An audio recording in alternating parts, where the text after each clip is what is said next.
Presentation of exercises in the blackboard is always very challenging for everybody. I want to go here through some of the topics that may help you overcome a little bit of the anxiety and to have a strategy to help you present the exercises better and with more confidence. Every week a set of exercises will be given to you, and before the class you need to let the teacher know which exercises you have succeeded to solve. During the class, if you mark an exercise as successfully solved, the teacher may ask you spontaneously to come to the blackboard and present your solution to the rest of your fellow students. What I would like to do in this video to go through some of the aspects of blackboard presentations, how to deal with them, and hopefully this will reduce the amount of anxiety that they create and also give you a strategy to present better your exercises. For me, there are three aspects of blackboard presentations that are challenging. The first one is that it's an oral presentation. And presenting publicly something, it has been shown that for many people is the fear number one. Second, there are parts that are out of your control. Like in the middle of your presentation, the teacher may ask you something, or suddenly maybe a mistake is discovered. And that is out of your control in the sense that you cannot prepare for it. And then there is a third aspect, which is evaluation. You're being evaluated when you go to the blackboard. The fact that the presentations of exercises in the blackboard is composed of an oral presentation, plus elements that are outside your control, plus the fact that it's an evaluation, makes it a big challenge, a really big challenge, and it's normal that one feels anxious about it. So hopefully this video will give you some tips to overcome this anxiety. So let's go step by step. First of all, oral presentation. I can tell you that even now that I am a researcher and part of my job is to present constantly my work, I always get a little bit nervous. From my experience, it will be normal if there is always some kind of nervousness, a little bit of tension, and that is normal. The goal is not to be completely relaxed and at ease when you give a presentation, but that you are in a level where you feel in control. So when I give a talk in front of the public where I explain my research, it's normal, I feel a little bit nervous, but this gives me a pump of energy, because giving a presentation requires that your energy levels are a little bit higher. So it is normal that you feel nervous, and you can make use of this energy to give the presentation. The problem is when it goes out of control and it blocks you. If you're a little bit nervous, completely fine, welcome it. I know it may be unpleasant, but just make friends with the fact that, okay, it is unpleasant, but you're not going to die of it. Just go with it. Now, the second aspect that I mentioned was all these elements that are out of your control. And these elements typically are that somebody asks a question, typically the teacher, but it could be also a fellow student, or that suddenly when you are presenting your solution, a mistake is discovered. And you could lose a little bit of balance every time that you have these interruptions. That's completely normal. What I want to focus now is, while you have all these things that are not under your control, you have things that are under your control. And I want us to focus on them.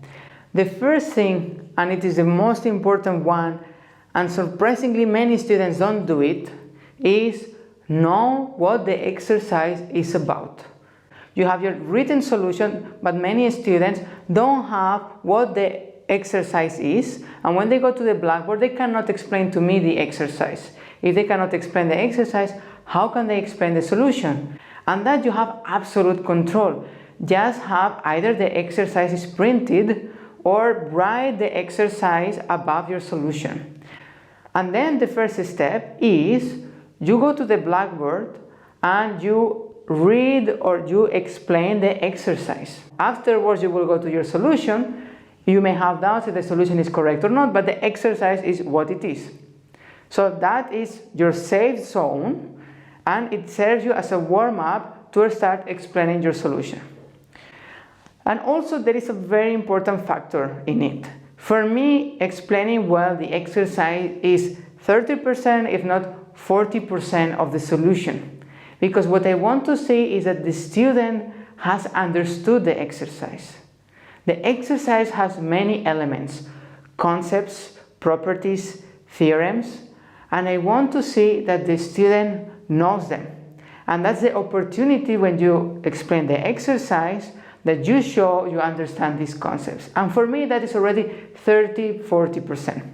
And then the solution is going to come. And maybe there are mistakes, and that happens, but at least I can see that the student knows what they are talking about. In summary, have the list of exercises in front of you so that when you go to the blackboard, you can read the exercise and you can explain the exercise. This is going to give you a warm-up before you explain the solution, and that is going to convince the teacher that you know what you're talking about before you give your solution. And also, very importantly, it gives context to all the other students because they also have their own solutions, but they don't remember what the exercise was about. Maybe they solved this exercise like 4 days ago, so they don't have all the details in their head. Now, point number 2 that also is under your control, which is how well you write your solutions. I will stress this point in another video or in this course, but it's extremely important how you write. You should write in a way that if you read your solutions 2 weeks, 1 month, 1 year later, you can understand it. That you don't need to figure out some gaps or some links in your solution. So when you go to the blackboard, you don't need to look at your solution and try to decipher what you meant when you wrote that. If you need to do that, it means that you didn't write the proper answer. And if you didn't write the proper answer, you do not have a proper answer. And I know it takes a while to learn how to write mathematics, but at least try the best you can. Try to put yourself in the shoes of, if I read this 1 week later and I need to present it in the blackboard, will I understand what I wrote or not? So try to write the best you can, and that is under your control. The material that you bring to class to present your exercises, that is under your control. Point number 3 that is also under your control is how you decide to explain the solution. You can decide this up front. Maybe you write part of the solution and then you explain it. Or you explain as you go. This second part is more difficult. I would recommend that you divide your solutions in chunks. You write one part and then you explain it. It has 2 advantages. The first one, when you're writing, you're focusing only on writing and you don't need to split your mind between writing and explaining. So you focus just on one thing, and also while you write, it helps you to recall your solution. And then after you have finished some chunk of your solution, you can turn around and explain what you wrote. And then continue. But it depends on the person. Just choose the strategy that works best for you. Okay, so up to now we have touched 2 points. The fact that we have an oral presentation and that we have elements outside our control and also elements in our control. And the first point of exercise presentation is the evaluation. There are 2 elements that are actually contradictory, which is we have an evaluation, but at the same time the exercise class is a fundamental element of learning. And people get stressed when they get evaluated, but at the same time they need to be relaxed to learn. We need to make mistakes to learn.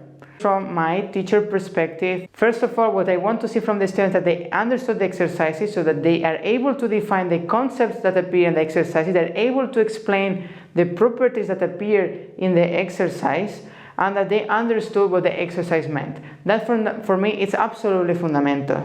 The second point is that they have a reasonable strategy to solve the exercise.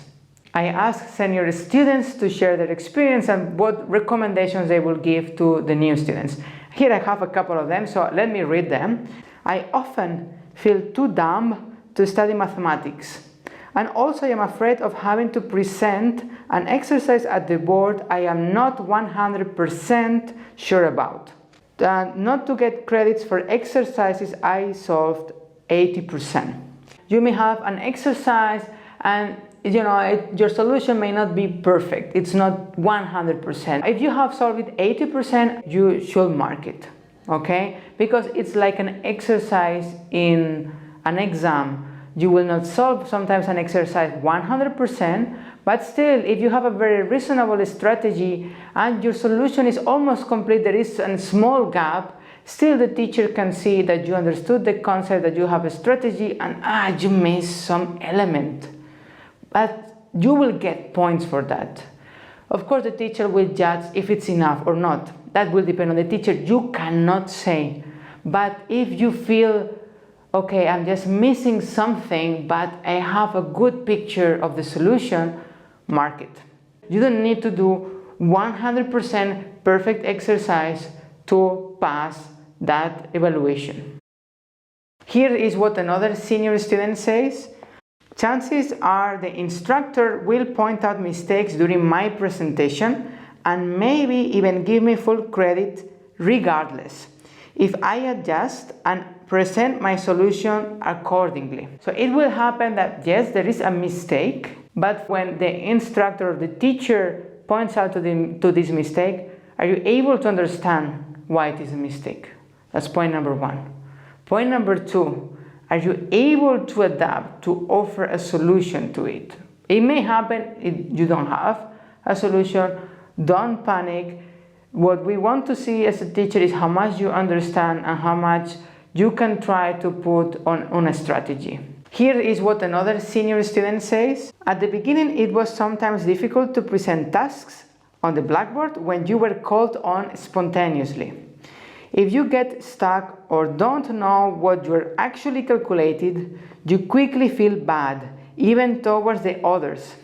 For me personally, however, it helps to see that it can happen to anyone and that nobody is laughed at. And I would like to conclude this part on the evaluation saying that marking, so evaluating, is not judging. Marking is trying to put some grade on your performance. That doesn't say anything about you. It doesn't say anything about your potential of doing future good work. So marking is not judging. So don't judge yourself if you go to the blackboard and you don't perform at the level that you would have liked. I like what one of the senior students says here. Presentations are only there for marking. Nobody judge. Doesn't have to be good. You have to get it done. And I like this thing here because we have an idea of what is good. And it will never be perfect. You have to think that maths are black or white. They're right or wrong. But the process of learning is not black or white. Even if your solution has a part that is wrong, doesn't mean that everything is wrong. And learning is not black or white.